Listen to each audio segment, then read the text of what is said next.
启轮说天气来关注大连天气。哇，今天呢是天空湛蓝，阳光给力，但是气温真的是不怎么争气啊！今天最高气温的市区是不足3度，主要就是大北风搅局啊，这风吹得很强劲，给人感觉呢很凌乱，风寒效应挺明显，一点没有暖意。主要呢就是因为啊这个冷空气的影响嘛。但是现在感不感觉到动人不动地哈？天儿其实不像想象中那么冷，到时候了。好了，下周天气早知道哈。启轮反复说要下雨啦，要雨夹雪，要有小雪，什么时候啊？明天中午开始会一直下到明天半夜持续的时间比较长。那么降水形态呢，就是雨夹雪到晚上转小雪。所以明天啊，天空阴沉，而且会有雨雪天气，路面会比较湿滑，大家外出的时候呢一定要注意。另外还是要多穿，因为明天风很大，气温保持低位。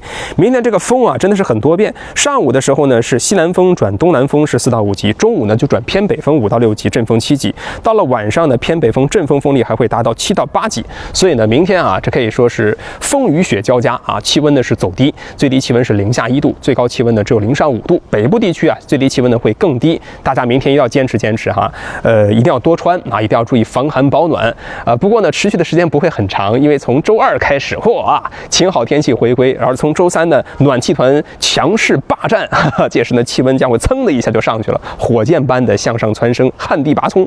给大家说说哈，这个周2呢，气温呢是1到6度，这是个开始。到了周3的时候呢，就6到12度，哇！到了周4、周5呢，就放飞自我，最高气温来到17度，最低气温呢都是在9到7度，接近10度。我的妈呀，真的是哈，要么不暖，要么一下子由暖到热的转变。所以下周这个气温走势呢，真的是很给力。除了明天啊天儿不怎么好之外呢，真的是未来这一周都是好天气，只是呢周5和周4啊风会比较大啊，但是呢也难抵这个气温攀升的这种热情。